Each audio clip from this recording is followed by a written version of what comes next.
Hello students, welcome back to Sanjay sir classes. आज के इस वीडियो में मैं आपके लिए सिंप्लीफिकेशन टॉपिक से रिलेटेड कुछ ऐसी प्रॉब्लम्स लेकर आया हूं जो कि दिखने में बहुत ही ज़्यादा सिंपल होती हैं और एक्चुअल में भी बहुत ही ज़्यादा सिंपल होती हैं, लेकिन जब भी ऐसा क्वेश्चन एग्जाम में आता है तो वो कुछ सेकंड्स के लिए ज़्यादातर स्टूडेंट्स को कंफ्यूज कर ही देता है। तो उम्मीद है इस वीडियो को देखने के बाद आपका ऐसी सारी प्रॉब्लम से कंफ्यूजन बिल्कुल दूर हो जाएगा और जब भी ऐसी प्रॉब्लम्स आपके सामने एग्जाम में आएंगी तो आप उनको बिना किसी कंफ्यूजन के सेकंड्स में सॉल्व कर देंगे। तो चलिए शुरू करते हैं।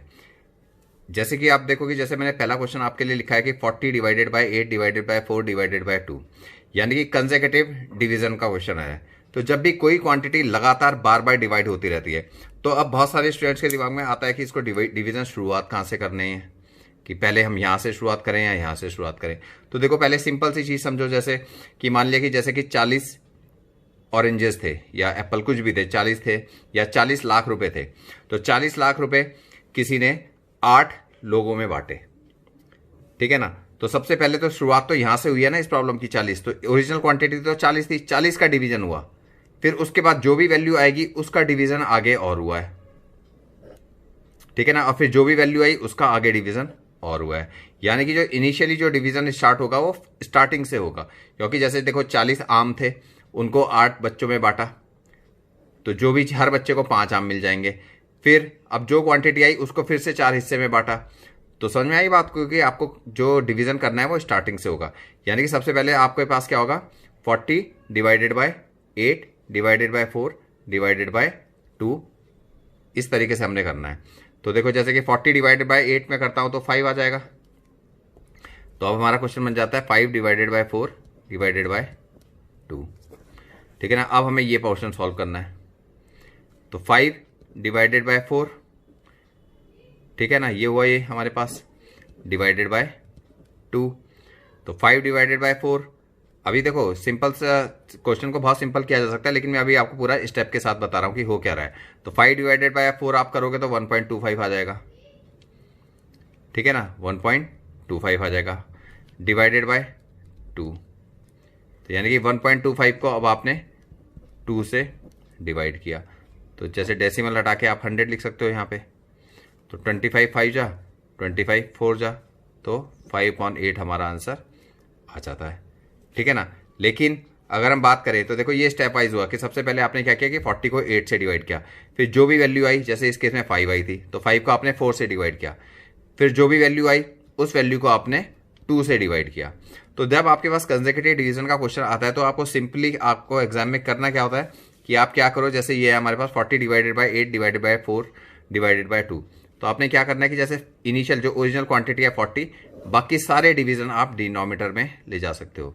Divide by 8 divide by 4 divide by 2, इस तरीके से कर सकते हैं हम इसे, ठीक है ना। तो देखो क्या आ जाएगा, 8 5 जा 40, तो 5/8 हमारा आंसर आ जाएगा, ठीक है ना। या फिर आप इसको ऐसे भी देख सकते हो कि जैसे ये है हमारे पास, देखो 40 डिवाइडेड बाय 8 डिवाइडेड बाय 4 और डिवाइडेड बाय 2 था जैसे ये। तो आप इसको क्या कर सकते हो, आप इसको ऐसे कर सकते हो कि 40, जैसे डिवीजन को हम कैसे ले सकते हैं, मल्टीप्लिकेशन की फॉर्म में इंटू 1/8 लिख सकते हैं, ठीक है ना। अब ये डिवीजन रेसिप्रोकल हुआ इसका, तो 1/4 और इसका 1/2। तो बात वही होगी ना कि 40 न्यूमरेटर में आया और बाकी सारी क्वांटिटीज डिनोमिनेटर में चली गई, जैसा कि हमने यहाँ पे आपको बताया था। 40 डिवाइडेड बाय 8 इंटू 4 इंटू 2, तो वही इसको सॉल्व करेंगे। तो 8 5 जा 40 और कितना आ जाएगा, 5 डिवाइडेड बाय 4 2 जा 8, हमारा आंसर आ जाएगा। तो इस टाइप के क्वेश्चन में जब भी आप करोगे तो इस तरीके से आपको करना है, यानी कि स्टार्टिंग से डिवीजन को आपने सॉल्व करना है सबसे पहले पार्ट से। अब देखो जैसे है 40 divide by 8 divide by 4, again this total value is divisible by 40 divide by 4 divide by 2 and हमें find the what will be the answer, ठीक है ना। तो अब आपने क्या करना है, वही देखो जैसे मैंने आपको बोला कि 40 डिवाइडेड बाय 8 इंटू 4 लिख सकते हैं इसे, ऊपर वाली न्यूमरेटर की वैल्यू ये आ जाएगी। वैसे ही यहाँ पे क्या आ जाएगा, 40 डिवाइडेड बाय 4 इंटू 2 आ सकता है, ठीक है ना। अब देखो ये इस तरीके का फ्रैक्शन हुआ ना, a/b डिवाइडेड बाय c/d, इस टाइप का फ्रैक्शन है ये। तो आप इसको कैसे कर सकते हैं, जैसे ये होता है हमारे पास, इसको हम कैसे करते हैं कि a/b, जैसे इसको ऐसे लिख सकते हैं ना, डिवाइडेड बाय c/d, ऐसे लिखा जा सकता है इस चीज़ को, A upon B divided by C upon D. और इस चीज़ को मैं कैसे लिख सकता हूँ, ए अपॉन बी, डिवीजन का रेसिप्रोकल करते हैं तो ये उल्टा हो जाता है, डी अपॉन सी वैल्यू हो जाएगी ये वाली बात, ठीक है ना। तो इस चीज़ को अगर हम ऐसे करें तो पहले तो जितना रिड्यूस हो सकता है हम कर सकते हैं। 8 5 जा 40, तो ऊपर वैल्यू तो हो गई 5/4 और 4 10 जा, ठीक है ना, और 2 5 जा, तो डिनोमिनेटर हो गया 5, 5/4 डिवाइड बाय 5 यानी कि 5/4 डिवाइड बाय 5 ऐसे लिख सकते हैं इसे, यानी कि 5/4 इंटू 1/5, 5 से 5 कट जाता है तो हमारे पास क्या बचता है, 1/4 हमारा आंसर आ जाएगा, ठीक है ना। समझ में बात आई कि जब भी देखो इस तरीके जैसे रेसिप्रोकल वाली चीज़ आप ध्यान रखो कि जैसे हमारे पास ये चीज़ आता है, एक तो एग्जांपल देख लो, जैसे A upon B divided by C upon D, इस टाइप का जब फ्रैक्शन होता है तो हम इसको क्या लिखते हैं, A upon B divided by C upon D. आपको इस टाइप लिखने की जरूरत नहीं है, पर मैं समझा रहा हूँ आपको, आप डायरेक्ट इसे A upon B into D upon C लिख सकते हो, ठीक है ना। ये रेसिप्रोकल, डिवीजन का रेसिप्रोकल हो जाएगा तो ये फ्रैक्शन उल्टा हो जाएगा। जैसे अगर आपके पास आया 5/7 डिवाइडेड बाय 2/3, तो आप इसे क्या लिखोगे, 5/7 इंटू 3/2 आप इसे लिख दोगे। दूसरी चीज़, एक चीज़ और ध्यान रखनी है इस टाइप के क्वेश्चन में, जैसे आपके पास आया 15 डिवाइडेड बाय 4 डिवाइडेड बाय 3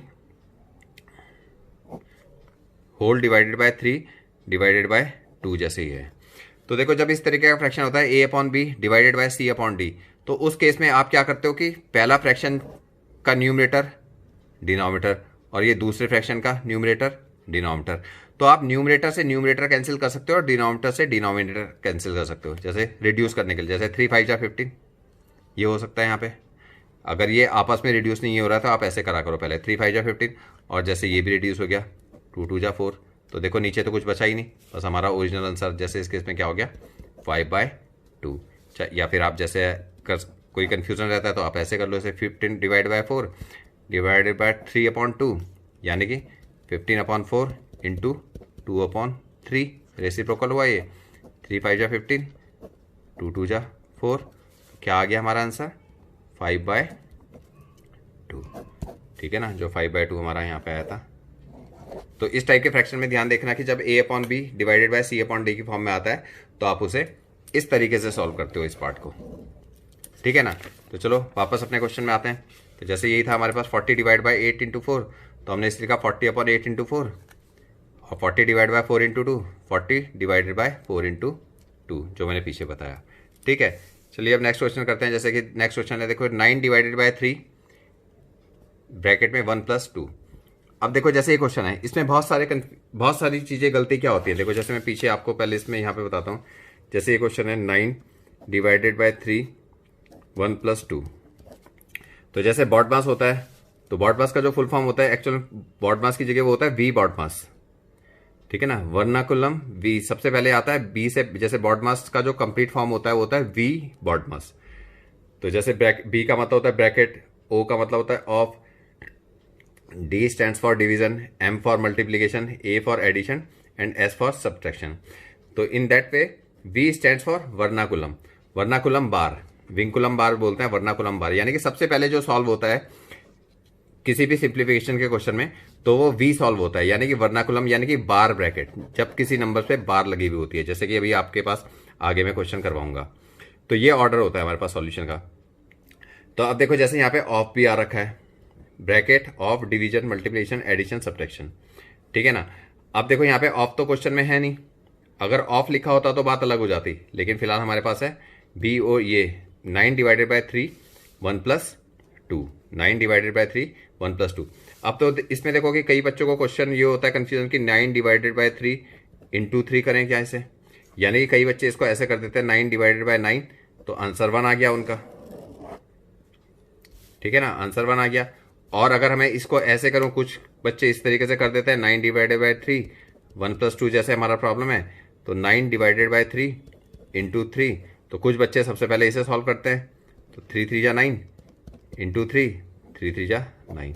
तो अब सवाल यह है कि सही आंसर क्या है, 1 सही है या 9 सही है, ठीक है ना, 1 सही है या 9 हमारा आंसर सही है। तो इस केस में देखो हमने क्या करना है कि देखो जैसे बॉड मास हमें क्या कहता है 9 डिवाइडेड बाय 3, ऑफ तो यहाँ पे है नहीं, तो डिवीजन पहले आता है ना मल्टीप्लीकेशन से पहले। तो जैसे ये हुआ 9 डिवाइडेड बाय 3, और इसको सॉल्व करता हूँ ब्रैकेट्स, जैसे ब्रैकेट सबसे पहले हमने ब्रैकेट सॉल्व किया, ठीक है ना, बी स्टैंड्स फॉर ब्रैकेट, ठीक है ना, bracket of division multiplication addition subtraction. तो हमने ब्रैकेट सॉल्व किया, तो 3 डिवाइडेड मल्टीप्लाई बाय 3 हो जाएगा, 1 + 2 का मतलब 3 हो गया। अब देखो अब हमारे पास क्या ऑपरेशन पहले आ रखा है, डिवीजन पहले आ रखा है ना, तो सबसे पहले हमारा ये पार्ट सॉल्व होगा। तो 9 डिवाइडेड बाय 3 का मतलब 3 × 3, तो क्या हुआ हमारा आंसर 9। यानी कि अगर कुछ बच्चे इसका आंसर 1 निकालते हैं तो वो गलत हो जाता है, हमारा सही आंसर क्या होगा 9। क्लियर है, तो इस बात का ध्यान देना। अब देखो जैसे अगला क्वेश्चन है हमारे पास 9 डिवाइड बाय 3 डिवाइड बाय 3, जो मैं पहले ही बता चुका हूँ, कंसेक्यूटिव डिवीजन का केस है। तो इसको हमने क्या करना है, 9 न्यूमरेटर में आ जाएगा और इंटू 1/3 इंटू 1/3, यानी कि इसकी जो वैल्यू हो जाएगी वो कितनी हो जाएगी 1। ठीक है, अब देखो नेक्स्ट क्वेश्चन 18 - 5 माइनस, अब देखो ब्रैकेट भी देखो कई तरीके के ब्रैकेट होते हैं, जैसे ये लार्ज ब्रैकेट है, फिर करली ब्रैकेट, कई तरीके के ब्रैकेट होते हैं। जैसे ये होता है, देखो ब्रैकेट के बहुत सारे तरीके के ब्रैकेट होते हैं, जैसे मैंने बोला ये तो होता है बार ब्रैकेट, जिसे वर्नाकुलम बार बोलते हैं जिसे हम, ठीक है ना। फिर हमारे पास आता है लार्ज ब्रैकेट, ये होता है लार्ज ब्रैकेट। फिर हमारे पास आता है करली ब्रैकेट, और फिर हमारे पास आता है स्मॉल ब्रैकेट। ठीक है, तो इनका यही ऑर्डर होता है सॉल्यूशन करने का। सबसे पहले जो होता है वो बार ब्रैकेट वाला पार्ट सॉल्व होता है, फिर लार्ज ब्रैकेट वाला पार्ट सॉल्व होता है, फिर करली ब्रैकेट, और सबसे लास्ट में स्मॉल ब्रैकेट सबसे पहले जो सॉल्व होता है वो होता है बार ब्रैकेट, फिर उसके बाद जो सॉल्व होता है वो होता है स्मॉल ब्रैकेट, फिर उसके बाद जो होता है करली ब्रैकेट, और फिर उसके बाद जो होता है लार्ज ब्रैकेट फाइनली सॉल्व होता है। तो ये हमारा ऑर्डर होता है सॉल्व करने का। सबसे पहले क्या होगा, ये स्मॉल ब्रैकेट, फिर करली ब्रैकेट, फिर लार्ज ब्रैकेट, ठीक है ना। मतलब ये हमारा ऑर्डर हुआ कि बार से शुरू हुआ, फिर स्मॉल ब्रैकेट, करली ब्रैकेट और लार्ज ब्रैकेट। तो अब देखो जैसे क्वेश्चन है हमारे पास, तो 18 माइनस, अब देखो जैसे सबसे पहले ये वाला पोर्शन सॉल्व होगा, यहाँ पे बार ब्रैकेट आ रखा है, तो इस पोर्शन की अगर मैं बात करूं तो 7 माइनस 8 - 5, देखो आप इसे केवल ये बार इतने पोर्शन के ऊपर बार है, 8 - 5 कितना हो जाएगा 3। तो सबसे पहला पार्ट जो हुआ ये सॉल्व हुआ।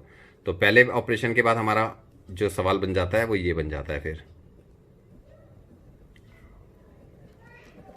ठीक है ना, ये हमारा सवाल बन गया। तो हमारा बार ब्रैकेट तो सॉल्व हो गया। अब हमने करना है स्मॉल ब्रैकेट सॉल्व। तो स्मॉल ब्रैकेट वाला क्वेश्चन पोर्शन कौन सा है, ये वाला। तो 18 माइनस 5 6 + 2, अब 7 - 3 कितना हो जाता है 4। तो देखो इन 2 × 4 हमारा ये पोर्शन हुआ।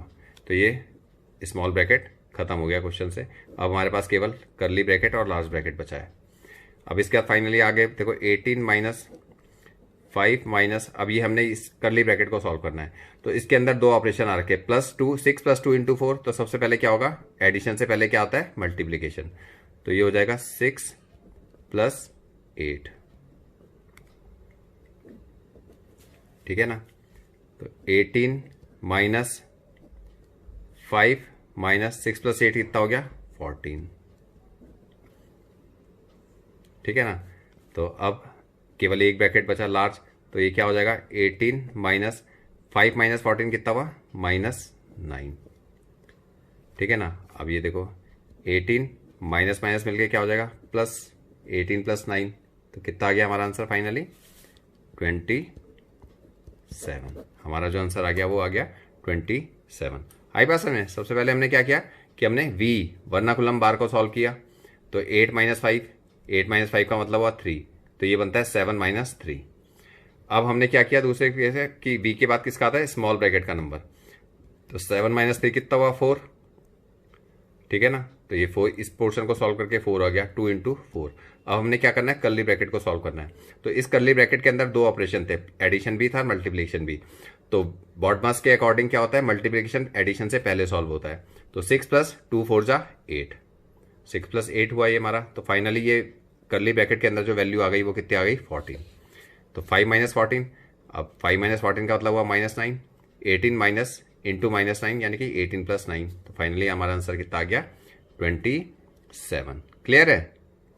नेक्स्ट क्वेश्चन करते हैं एक और, जैसे कि देखो कि 2 माइनस लार्ज ब्रैकेट शुरू हुआ 2 माइनस कर्ली ब्रैकेट शुरू हुआ 2 माइनस 2, फिर स्मॉल ब्रैकेट शुरू हुआ 2 + 2, फिर ये small bracket close, curly bracket close और फाइनली लार्ज ब्रैकेट क्लोज हुआ। अब इस क्वेश्चन में हमारे पास वर्नाकुलम बार नहीं है, यानी कि वी नहीं है यहाँ। तो अब क्या होता है, वी के बाद सबसे पहले वी बार सॉल्व होती है, फिर स्मॉल सॉल्व होता है, फिर कर्ली ब्रैकेट सॉल्व होता है और फाइनली लार्ज ब्रैकेट सॉल्व होता है। तो क्योंकि बार ब्रैकेट तो यहाँ पे है नहीं, तो हम क्या सॉल्व करेंगे, स्मॉल ब्रैकेट। तो स्मॉल ब्रैकेट वाला पोर्शन क्या है, 2 + 2 यानी कि ये हो जाएगा 4। ठीक है ना। तो 4 से पहले क्या है, 2 × 4, तो ये हुआ हमारे पास स्मॉल ब्रैकेट खत्म। ये हुआ कर्ली ब्रैकेट वाला पोर्शन 2 माइनस 2 इंटू ये पोर्शन सॉल्व होके 4, और ये हमारा फर्स्ट ऑपरेशन के बाद, फर्स्ट स्टेप के बाद ये हमारा क्वेश्चन रह जाएगा। अब इसके बाद हमने क्या करना है, बार ब्रैकेट, ये कर्ली ब्रैकेट सॉल्व करना है।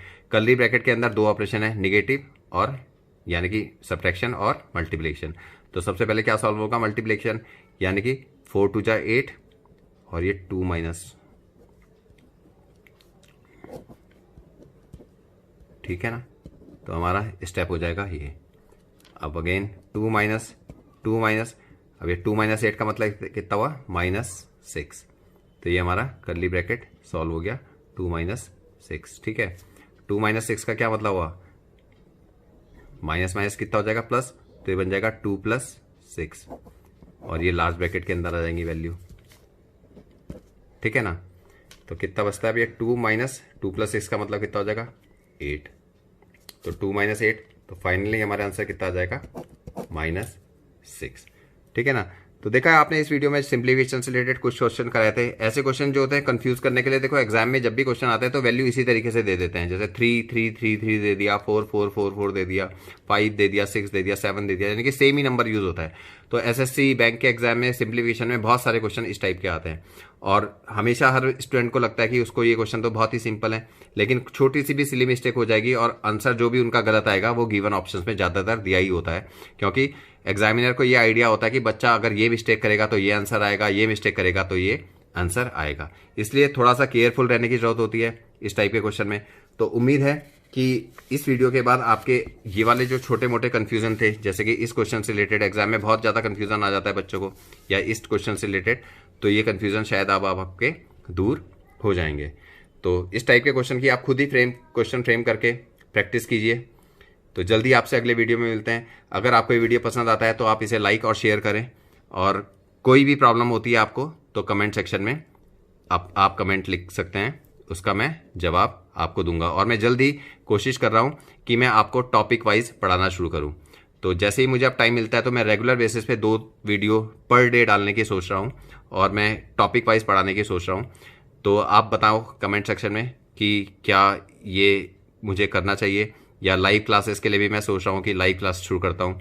तो अगर आपको कुछ भी लगता है कि हाँ ये आपके लिए फ़ायदे की बात है तो प्लीज़ मुझे कमेंट सेक्शन में जरूर बताएं। अगर आपने अभी तक चैनल को सब्सक्राइब नहीं किया है तो जल्दी से सब्सक्राइब करने के साथ साथ बेल आइकन को भी दबा दें। जल्दी आपसे एक नए वीडियो में मिलता हूँ, तब तक अपना ख्याल रखिए। जय हिंद।